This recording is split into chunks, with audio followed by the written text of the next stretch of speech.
Assalamualaikum warahmatullahi wabarakatuh. Alhamdulillahirabbil alamin. Alladzi an'ama alaina bi ni'matil iman wal islam.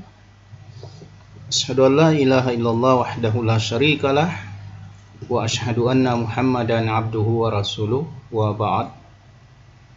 Alhamdulillah kita ketemu lagi dalam kuliah Al-Islam Kemuhamadiyahan. Kali ini kita akan membahas lanjutan dari rukun iman, yaitu beriman kepada qada dan qadar.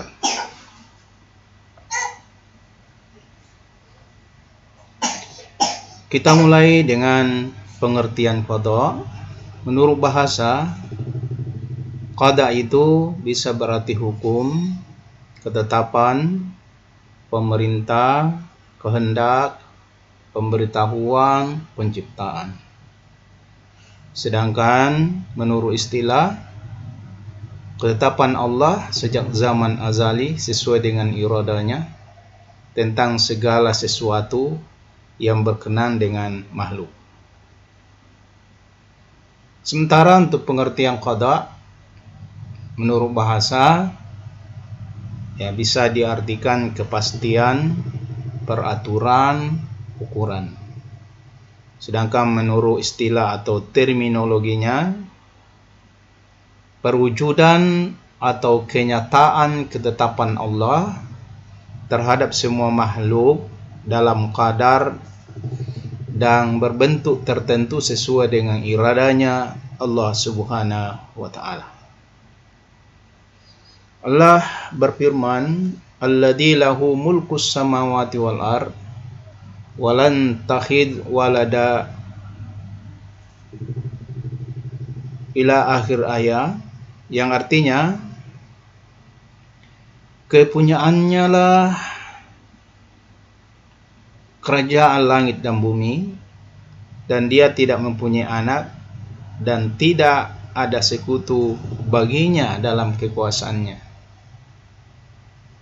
Walan lahu syarikun fil mulk wa khalaqa kulla syai'in faqaddarahu taqdira. Artinya, dan dia telah menciptakan segala sesuatu dan dia menetapkan ukuran-ukurannya dengan serapi-rapinya. Inilah ayat Allah yang berhubungan dengan ketentuan Allah Subhanahu wa ta'ala.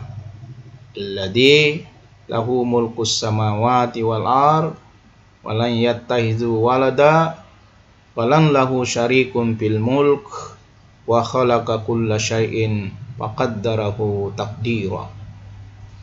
Jadi dialah yang telah menetapkan ukuran-ukurannya dengan serapi-rapinya. Ini bisa kita baca di surah Al-Furqan di ayat 2. Qada dan qadar ini berhubungan erat, ya. Jadi antara satu dengan yang lain ini berhubungan erat. Karena apa? Qada itu adalah ketentuan, ya, hukum atau rencana Allah sejak zaman azali, sejak zaman sebelum kita lahir, ya. Sedangkan qadar adalah kenyataan dari ketentuan atau hukum Allah atau kejadian yang sudah terjadi, ya, yang sudah ditentukan oleh Allah Subhanahu wa ta'ala. Jadi qada itu rencananya Allah sejak zaman azali, sedangkan qadarnya itu adalah kejadiannya, ya, yang kita alami setiap saat. Jadi hubungan antara qada dan qadar itu ibarat rencana dan perbuatan. Perbuatan Allah berupa qadarnya selalu sesuai dengan ketentuannya atau rencananya. Allah Subhanahu wa ta'ala telah berfirman, wa in min syai'in illa indana khazainuhu wa ma tunziluhu illa biqadarin ma'lum. Dan tidak sesuatu pun melainkan di sisi kamilah khasananya, dan kami tidak akan menurunkannya melainkan dengan ukuran yang tertentu. Quran surah Al-Hijr ayat 21. Kita masuk di pengertian iman kepada qada dan qadar, ya. Jadi mengimani qada dan qadar itu artinya kita percaya dan yakin dengan sepenuh hati bahwa Allah Subhanahu wa taala telah menentukan segala-galanya, ya, sesuatu, ya, bagi makhluknya, termasuk kita, ya, yang namanya manusia. Dalam hadis yang sangat panjang yang diriwayatkan oleh Bukhari dan Muslim, saya kutip artinya saja, dari Abu Abdurrahman Abdullah bin Mas'ud radhiyallahu anhu, ia berkata, Rasulullah sallallahu alaihi wasallam menuturkan kepada kami, dan beliau adalah as-sadiqul masduq, orang yang benar lagi dibenarkan perkataannya. Beliau bersabda, sesungguhnya seorang dari kalian dikumpulkan penciptaannya dalam perut ibunya selama 40 hari dalam bentuk nutfah, yaitu bersatunya sperma dengan ovum. Kemudian menjadi alaqah, segumpal darah, seperti itu pula lamanya. Kemudian menjadi mudghah, segumpal daging, seperti itu pula lamanya. Kemudian seorang malaikat diutus kepadanya untuk meniupkan ruh di dalamnya dan diperintahkan untuk menulis 4 hal, yaitu menuliskan rezekinya, ajalnya, amalnya, dan celaka atau bahagianya. Maka demi Allah yang tidak ada ilah yang berhak diibadahi dengan benar melainkan Dia, sesungguhnya salah seorang dari kalian beramal dengan amalan ahli surga, sehingga jarak antara dirinya dengan surga hanya tinggal sehasta, tetapi catatan takdir mendahulunya, lalu ia beramal dengan amalan ahli neraka, maka dengan itu ia memasukinya. Dan sesungguhnya salah seorang dari kalian beramal dengan amalan ahli neraka, sehingga jarak antara dirinya dengan neraka hanya tinggal sehasta, tetapi catatan takdir mendahulunya, lalu ia beramal dengan amalan ahli surga, maka dengan itu ia memasukinya. Hadis riwayat Al-Bukhari dan Muslim. Nah, manusia sekalipun takdir qada sudah ditetapkan oleh Allah Subhanahu wa taala, tapi manusia dapat melakukan ikhtiar, ya, dapat melakukan ikhtiar. Mengenai adanya kewajiban berikhtiar ini ditegaskan dalam sebuah kisah bahwa pada zaman Nabi Muhammad sallallahu alaihi wasallam pernah terjadi bahwa seorang Arab Badui datang menghadap Nabi. Orang itu datang dengan menunggang kuda. Setelah sampai turun dari kudanya dan langsung menghadap Nabi tanpa terlebih dahulu mengikat kudanya. Nabi kemudian menegur orang itu, "Kenapa kuda itu tidak engkau ikat?"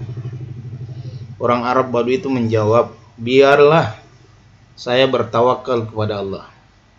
Nabi pun bersabda, "Ikatlah kudamu, setelah itu bertakwalah kepada Allah." Inilah perintah ikhtiar, ya. Jadi tidak boleh kemudian kita mengatakan, ya sudahlah, karena ini sudah kehendak Allah, biarlah saya begini terus. Tetapi mestinya ada ikhtiar untuk merubah kondisi kita dari kondisi tertentu ke kondisi yang lain yang tentu yang lebih baik. Nah, kenapa begitu?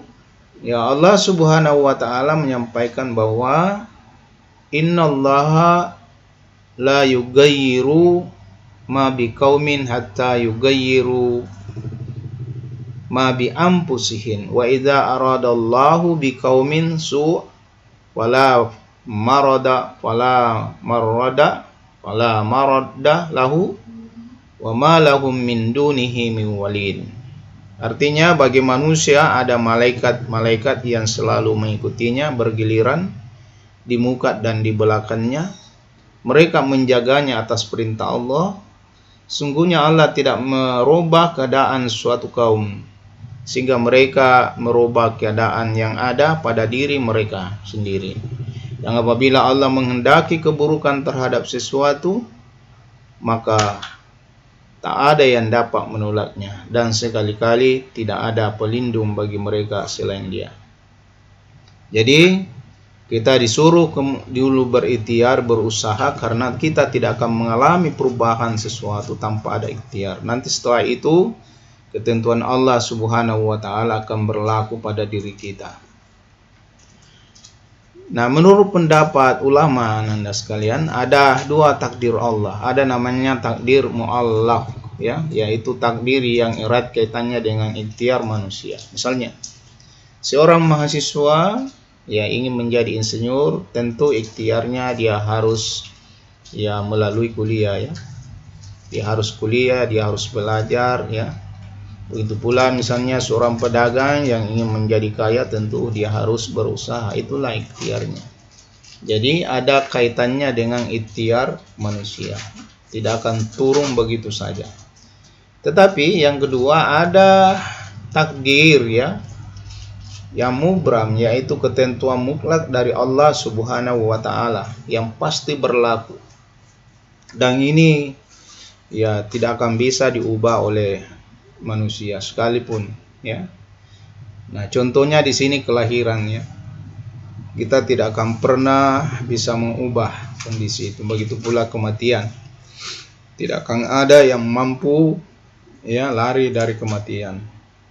Kata Allah Subhanahu wa taala, "Aina ma takunu yudribkumul maut walau kuntum fi burujin musayyadah." Kau mau lari kemana, ya? Kamu akan tetap mengalami kematian, sekalipun kamu sembunyi di tempat yang kokoh sekalipun. Begitu pula kelahiran, kalau sudah tiba masanya tidak akan ada yang mampu menahannya, ya. Tidak akan ada yang mampu menahannya. Allah menyampaikan, Allahu akhrajakum min butuni ummahatikum la ta'lamuna syai'a. Allah lah yang telah mengeluarkan kita dari perut ibu kita. Kita tidak tahu persoalan apa-apa. Nah, inilah ya takdir mubram, ya, takdir yang tidak bisa ya kita pengaruhi dengan ikhtiar kita. Itu ketentuan Allah Subhanahu wa taala yang pasti berlaku pada setiap makhluknya. Lalu apa hikmah beriman kepada qada dan qadar? Tentu yang pertama kita akan banyak bersyukur, ya. Jadi orang yang beriman kepada qada dan qadar, dia akan banyak bersyukur karena dia menyadari bahwa apa yang terjadi pada dirinya, kalau dia mendapatkan suatu keberhasilan, maka dia tahu bahwa itu adalah qada dan qadar Allah Subhanahu wa taala, bukan hasilnya sendiri, tapi itu adalah ketentuan ya qada ya dari Allah Subhanahu wa taala. Wa ma bikum min nikmatin faminallah. Tsumma idza massakumud durru fa ilaihi fa alaihi tuhzarun. Artinya, apa saja nikmat yang ada pada kamu maka dari Allah. Dan bila ditimpa oleh kemudaratan, maka hanya kepadanya lah kamu minta pertolongan. Surah An-Nahl ayat 58. Yang kedua, kita bisa menjauhkan diri dari sifat sombong dan putus asa. Karena kita tahu bahwa segala sesuatu yang kita raih itu adalah miliknya Allah Subhanahu wa taala. Sehingga ya ketentuan Allah Subhanahu wa taala, sehingga kita tidak akan merasa diri sombongnya. Karena kita ini hanya menjalani apa yang sudah ditentukan oleh Allah Subhanahu wa taala. Ya, coba kita baca di surah Yusuf ayat 87, ya. Ya bani azhabu fatahassasu min Yusuf wa akhihi wala ta'su min ruhillah innahu la ya'yasu min ruhillah illa qaumul kafirin. Hai anak-anakku, pergilah kamu, maka carilah berita tentang Yusuf dan saudaranya, dan jangan kamu berputus asa dari rahmat Allah. Sesungguhnya tiada berputus asa dari rahmat Allah melainkan kaum yang kafir. Jadi orang-orang yang insya Allah meyakini akan qada dan qadar Allah Subhanahu wa taala, itu insya Allah di dalam melakukan apa saja ya, ia tidak akan pernah berputus karena dia yakin bahwa apa yang dia lakukan itu pada akhirnya adalah ketentuan dari Allah Subhanahu wa taala. Kemudian tentu memupuk sifat optimis dan giat bekerja ya. Ya, kita diperintahkan memang untuk senantiasa mencari apa yang telah ditakdirkan oleh Allah Subhanahu wa taala ya. Wa butagi fima atakal lahu darul akhirah wala tansa nasibaka minad dunya wa ahsin kama ahsanallahu ilaik wala tabtagil fasad fil ardi innallaha la yuhibbul mufsidin. Artinya, carilah apa yang telah dianugerahkan Allah kepadamu, yaitu negeri akhirat, dan janganlah kamu lupakan bahagiamu dari kenikmatan duniamu, dan berbuat baiklah kepada orang lain sebagaimana Allah telah berbuat baik kepadamu, dan janganlah kamu berbuat kerusakan di muka bumi. Sungguhnya Allah tidak menyukai orang yang berbuat kerusakan. Kemudian tentu insya Allah orang yang mengimani qada dan qadar akan membuat jiwanya tenang ya. Ya, karena dia yakin sepenuhnya bahwa apa yang dia jalani hidup di dunia ini sudah ditentukan oleh Allah Subhanahu wa taala. Saya kira Nanda sekalian cukup apa yang Bapak sampaikan pada kesempatan ini. Mudah-mudahan ada manfaatnya. Saya akhiri hadanallahu wa iyyakum billahi fi sabilil haq fastabiqul khairat. Assalamualaikum warahmatullahi wabarakatuh.